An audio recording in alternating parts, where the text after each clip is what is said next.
అని చెప్పేస్తే కార్యక్రమం అదే చాలా ఉందండి. ఎమ్మెల్యేకి మంత్రిగా ఉంటారు, అంటే ముఖ్యమంత్రికి మంత్రిగా చైతన్య సరస్వతి పరిషత్ సైడ్కి వచ్చి తీసుకోండి సార్. శ్రీశ్రీ కళావేదిక 2 రోజుల పాటు దాదాపు 45 గంటల పాటు అంగరంగ వైభవంగా 7వ ప్రపంచ తెలుగు సాహిత్య కార్యక్రమాలు ఇక్కడ గోదావరి విశ్వవిద్యాలయంలో జరగడం చాలా ఉదాహరణ.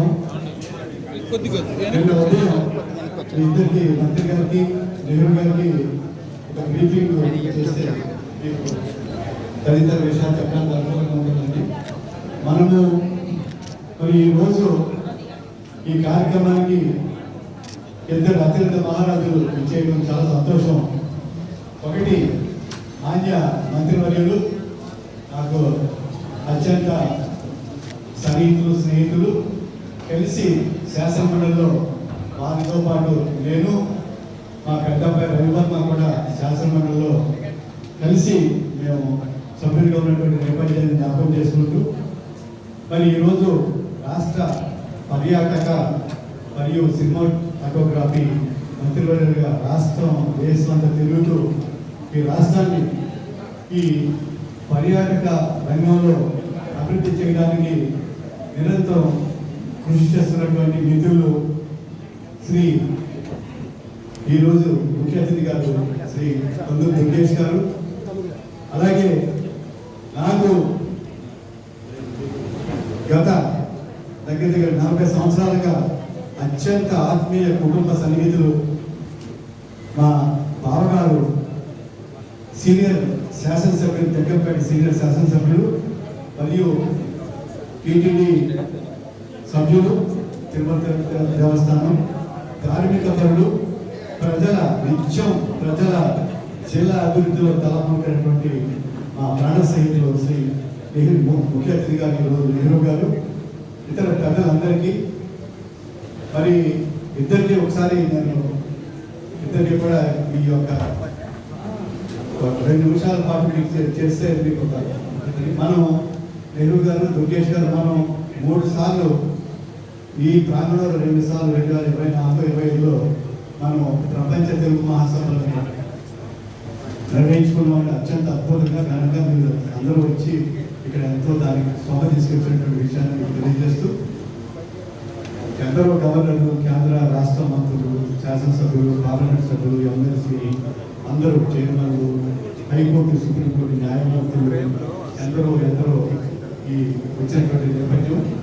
అలాగే ఈ సంవత్సరం ఫిబ్రవరి 28 మార్చి 1వ తారీఖున మన గవర్నర్ గారు అబ్దుల్ నజీర్ గారు, అలాగే మన ఒడిశా గవర్నర్ గారు శ్రీ కమ్మపల్లి హరిబాబు గారు, అలాగే అప్పటి తెలంగాణ రాష్ట్ర గవర్నర్ గారు, ఇప్పుడు మహారాష్ట్ర గవర్నర్ అయినటువంటి శ్రీ జిష్ణుదేవ్ వర్మ గారు, వీరంతా, అలాగే శాసన స్పీకర్ గారు, మన మంత్రులు, శాసనమండలి చైర్మన్ గారు, అందరూ రామారావు గారి దగ్గర నుంచి, అలాగే ఒకే వేదిక మీద పద్మశ్రీ అవార్డు గ్రహీత శ్రీ జగన్పాటి నరసింహారావు గారు, చక్కని కోటేశ్వరరావు గారు అందరూ పిలిచి ఒక రంగరంగ వైభవంగా మనం కార్యక్రమాలు చేస్తున్నాం 3 సార్లు. ఇది సాహిత్య మహాసభలు. ఇది 7వసారి మన కట్టనం ప్రతాప్ గారు, డాక్టర్ పార్థసారథి గారు, అలాగే ఈశ్వరి భూషణ్ గారు అని ఆవిడ, వీళ్ళు ఈ కమిటీ జాతీయ కమిటీలో దాదాపు 12,000 మంది కవులు, కళాకారులు ఇందులో సభ్యులుగా ఉన్నారండి. రాష్ట్ర వ్యాప్తంగా, రాష్ట్రాల వ్యాప్తంగా, జిల్లాల వ్యాప్తంగా, దేశవ్యాప్తంగా చేస్తున్నటువంటి 12,000 మంది సభ్యులు ఉన్నటువంటి సంస్థ. అబ్బాయిది మరిపోడు మన కాన్స్టిట్యున్సీ రాజు. సో వారికి ఆల్రెడీ మేము గత ఈ 4 ఏళ్ళుగా ఎన్నో కార్యక్రమాలు కలిసి నిర్వహించాం. ఎందుకంటే ఒకరే సాధ్యం కాదు. విశ్వవిద్యాలయాలు ఉన్నా, 8,000 మంది సిబ్బంది ఉన్నా, 8,000 మంది విద్యార్థులు ఉన్నా. మరి ఈ నేపథ్యంలో ఇక్కడ 7వ ప్రపంచ సాహిత్య మహాసభలో నిన్న ఉదయం నుండి 6 గంటల లోపే ప్రారంభించి సూర్యోదయానికి ముందే 5:55 ప్రారంభించి రాత్రి 1 గంట వరకు కూడా నిర్వహించడం జరిగింది.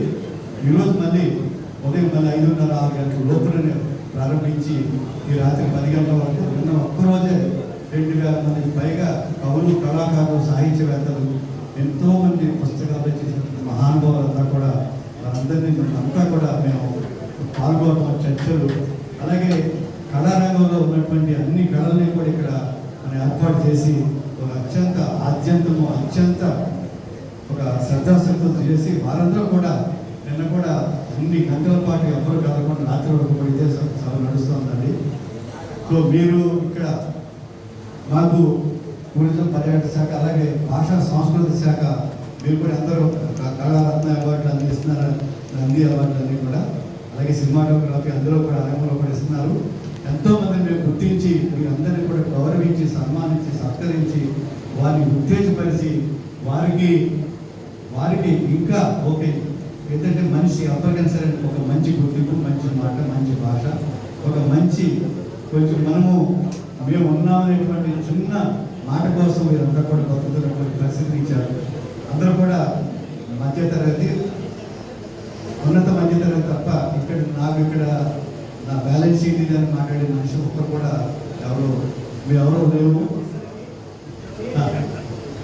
కలిసిపోయిన అందరూ అండి. అంచేత మంత్రివర్య ఇక్కడ ఇటువంటి సంస్థ ఇందాక సోమవీర్రాజు గారు చాలా సుదీర్ఘ ప్రసంగంలో కూడా చెప్పారు. కవులు, సాహిత్యవేత్తలతో పాటుగా ఇక్కడ హరికథ, బుర్రకథ, తోలుబొమ్మలాట, ఈ గంగిరెద్దులు అన్నిటికి సంబంధించిన సెప్టెంబర్, అక్టోబర్లో ఒక మహాసభను ఇక్కడ నిర్వహించి వారందరినీ కూడా ప్రోత్సహించి వారందరినీ కూడా ప్రశంస పత్రాలు మనకు తోచింది 2 రోజులు 3 రోజులు అంటే వారికి అకామిడేషన్, అలాగే శాటిలైట్ సిటీలో మనకి ఎక్కువ మంది అక్కడ ఆ ప్రాంతంలో నివసిస్తున్నారు. మాకు కాకినాడ, విశాఖపట్నం, విజయనగరం తదితర ప్రాంతాల నుంచి కూడా విజ్ఞాపనలు వస్తాయండి. ఇక్కడ మీకు ఒక మంచి విషయం చెప్పాలి. తెలంగాణలో ఉన్నటువంటి కొత్త జిల్లా అన్ని జిల్లాల నుంచి ప్రాతినిధ్యం ఉంది. మహానుభావులు అంతా కూడా వచ్చారు. ఇక్కడ దత్త రామదాస్ గారి దగ్గర నుంచి, మన శ్రీనాథుడి దగ్గర నుంచి అందరూ కూడా నిన్న పోయి భీమన్, పద్మభూషణ్ పోయి భీమన్ గారు, శ్రీమతి హైమావతి గారు కూడా వచ్చి ఇందాక ఫ్లైట్ సమయం అవుతుంది వెళ్ళారు. అందరూ చూస్తుంటే మాకు నిజంగా ముచ్చటేసి దీనికి మేము చేస్తున్న దానికి ఎంతకు మించి మళ్ళీ రీడెడికేషన్ అంటారు కదండి, అలాగే మళ్ళీ ఇంకా ఎంత ఎక్కువైతే భగవంతుడు ఎంత అవకాశం అంతా చేయాలి. ఈ భాషా సంస్కృతి సాంప్రదాయాలకి మీరు సాక్షాత్తు మంత్రిగా ఉన్నారు. అంచేత ఒక పక్కన ఆధ్యాత్మికం కూడా కలిపాం. మరి నెహ్రూ గారు స్వయంగా తిరుమల దేవస్థానానికి చైర్మన్ కాగానే అంత పవర్ఫుల్గా చేస్తూ అక్కడ వారి ఊళ్ళో స్వయంగా దేవాలయాలను నిర్మించి ఎన్నో ధార్మిక కార్యక్రమాలు. ఒక విషయం చెప్పాలి, ఆయన ఒక అపర భగీరథుడు. ఇందాక చెప్పారు మంత్రి గారు రాకు. ఇంకోటి, నియోజకవర్గం అన్ని గ్రామాల నుంచి కూడా 50 మంది నుంచి 200 మందికి వరకు కూడా ప్రతి కుటుంబం నుంచి కూడా ఒకరు, ఇద్దరు, ముగ్గురు తిరుమల తీసుకెళ్ళి దర్శనాలు చేయి తీసుకొస్తున్న మహానుభావుడు. అందుకని ఏ కాలం అదృష్టం చెప్పడం పట్టండి ఒకసారి. ఎందుకంటే ఎల్ఫోలో ఉంటారు, టక్కిన ఎవరు ఇటువంటి వాళ్ళు ఎవరో లెటర్స్ ఇస్తే మాట్లాడడం కలగకపోతే ప్రివిలేజ్ ఉంటుంది. బట్ అటువంటి చోటకి సామాన్యం తీసుకెళ్ళడానికి ఒక బలీయమైన సంకల్పం, ఎన్నెన్నో ఆలయాలను నిర్మించారు. అక్కడ కోటి శివలింగాన్ని కూడా ప్రతిష్ఠించారు. సో మీరు ఆధ్యాత్మిక రంగంలో ఉన్నారని, మీరు సాహిత్య, కళ ఈ రంగాల్లో ఉన్నాం. భాష ఇక్కడ ఇంకొక పెద్ద అనౌన్స్మెంట్ మంత్రి గారు, ఎమ్మెల్యే గారు, ఇక్కడ ఈ రోజున శాశ్వతమైనటువంటి ఒక రీసెర్చ్ సెంటర్ని ఈ ప్రాంగణంలో మేము తెలుగు, సంస్కృత భాషల యొక్క చాలామంది నన్ను కూడా అప్రోచ్ చేయడం, ఉదయం కూడా మాట్లాడడం జరిగింది. కోవూరు శ్రీనివాస్ గారు, చరణ్ గారు, వారు కూడా శ్రీనాథి తాలూకు 13వ వంశానికి సంబంధించినటువంటి మహానుభావులు అండి. అందరూ కూడా ఆయన గండపెట్టారు అన్నీ కూడా వారికి ఉన్నాయి. తెలంగాణ రాష్ట్ర ప్రభుత్వం, మన రాష్ట్ర ప్రభుత్వం కూడా చేశారు. మీరు నేను ఒకసారి కూర్చోండి. అయితే మరి ఇది రెండవది, ఇక్కడ పిహెచ్డి ప్రోగ్రామ్స్ని మనం అనౌన్స్ చేసామండి. డిగ్రీ కళాశాల కూడా చేసి చూపించుకున్నారు కదా పెద్దలు. డిగ్రీ కళాశాల, ఇంజనీరింగ్లో కూడా తప్పనిసరిగా ఒక కొన్ని క్రెడిట్స్ ఇచ్చి ఆల్రెడీ బోర్డ్ ఆఫ్ స్టడీస్లో అప్రూవ్ అయిపోయింది. ఈ సంవత్సరం నుంచి కూడా ప్రారంభిస్తామని చెప్పడానికి ఎంతో సంతోషిస్తున్నాను.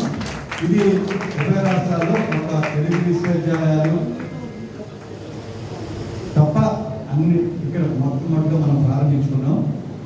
రెండవది ఇక్కడ పిహెచ్డి ప్రోగ్రామ్స్ ఆల్రెడీ 28 అప్లికేషన్స్ వచ్చిన వరకు ఇంకొక 10 రోజులు టైం పెంచాం.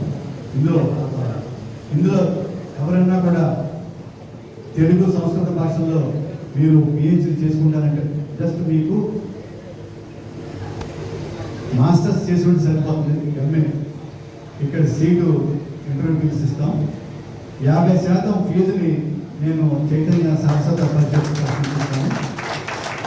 ఎప్పుడు కవులకి కళాకారులకి సాహిత్యవేత్తలకి ఏ అవసరం ఉన్నా కూడా నేను కూడా ముందుండి సంగీతాలు కానీ ప్రతాప్ ఎవరు ఉంటారో తప్పకుండా నేను కూడా డైరెక్ట్గా వచ్చినా కూడా ఇబ్బంది లేదండి. మేము పూర్తిగా ఈ సహకారం అందిస్తాం.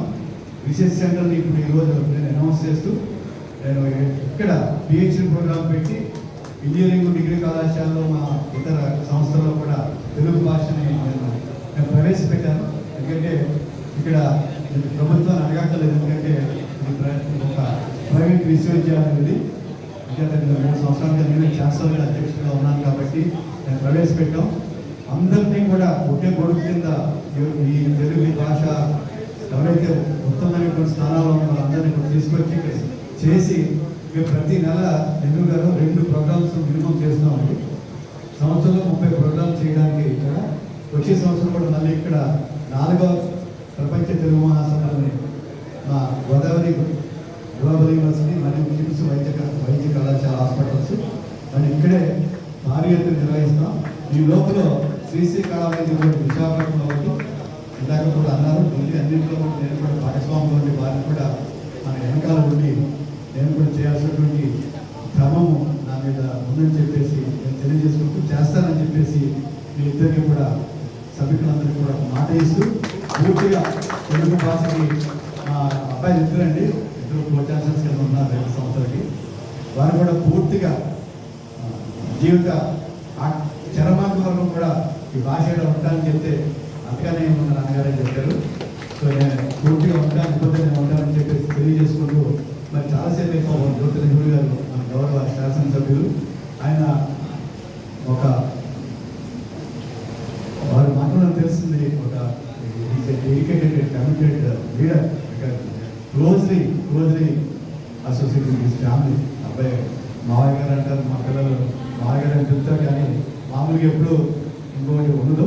మర్యాద కాబట్టి ఎమ్మెల్యే గారని టీటీడీ మెంబర్ గారు తెలవాలి. ఇప్పుడు జ్యోతుల నెహ్రూ గారు వారు ప్రసంగిస్తారు. కలిపి ఎక్కువ చేస్తున్నారు కాబట్టి వారంతా కూడా వచ్చి విద్య అభ్యసించి వారంతా కూడా అత్యంత ఉన్నత స్థాయిలోకి వెళ్తున్నారు. కానీ ఇంకా వెనుకబాటుతనం బాగా ఎక్కువ ఉంది కాబట్టి మనం దాని మీద కూడా శ్రద్ధాశక్తులు పెట్టి వారందరినీ కూడా గుర్తించి గౌరవించి మనలో కలుపుకునేటువంటి ప్రయత్నం అటు తెలంగాణ రాష్ట్రం నుంచి కూడా ఇక్కడ ఈ అన్ని వరంగల్ ఖమ్మం అన్ని మన దగ్గర జిల్లాలు ఇవన్నీ కాబట్టి మన అది కూడా దాన్ని కూడా ఒక భారీ ఎత్తున మన పాఠశాల గారు అనౌన్స్ చేస్తున్నాను. మనం చేద్దామమ్మా తప్పకుండా ఇక్కడే ఈ ప్రాంగణంలో. ఎందుకంటే మన దగ్గర ఉంటే ఎక్కువసేపు అలాగే ఎప్పుడు ఫంక్షన్కి వస్తే వెళ్ళరు, వాళ్ళు చాలా అర్జెంట్ పనులు కూడా అంటే రావడం చాలా గొప్ప విషయం అండి. గొప్ప విషయాలు చెప్పారు. మీరు సూచించినట్లు అన్నీ కూడా తప్పకుండా మేము అంతా కూడా మేము పాటించి మేము మీకు చూపిస్తాం. వచ్చి 3-4 నెలల లోపలనే మేము చేస్తామని చెప్పి తెలియజేసుకుంటూ వారిని కొంచెం శాల్వతో సత్కరించి మొమెంట్ ఏర్పాటు చేయవలసి కోరుతున్నాం. అలాగే ఈ విధమైనటువంటి సాహిత్యం దాని మీద మక్కువ, అలాగే మా ఫ్రెండ్ అయినటువంటి శ్రీ కత్తిబండి ప్రతాప్ గారు, అలాగే పార్థసారథి గారు, ముఖ్యంగా ఈ సభకి ఈ ప్రాంగణాన్ని నుంచి ప్రోత్సహిస్తూ చేస్తున్నటువంటి శ్రీ చైతన్యరాజు గారు, మాజీ ఎమ్మెల్యే గారు, అలాగే అప్పారావు గారు ఎమ్మెల్సీ మాజీ. సో వీరందరికీ సభలో వినిపిస్తున్న అందరికీ కూడా నమస్కారం. సో ఈరోజు గతంలోనే యాక్చువల్లీ ప్రతాప్ గారు మనం మాట్లాడడం జరిగింది. బాబు గారి దగ్గరికి ఈ యొక్క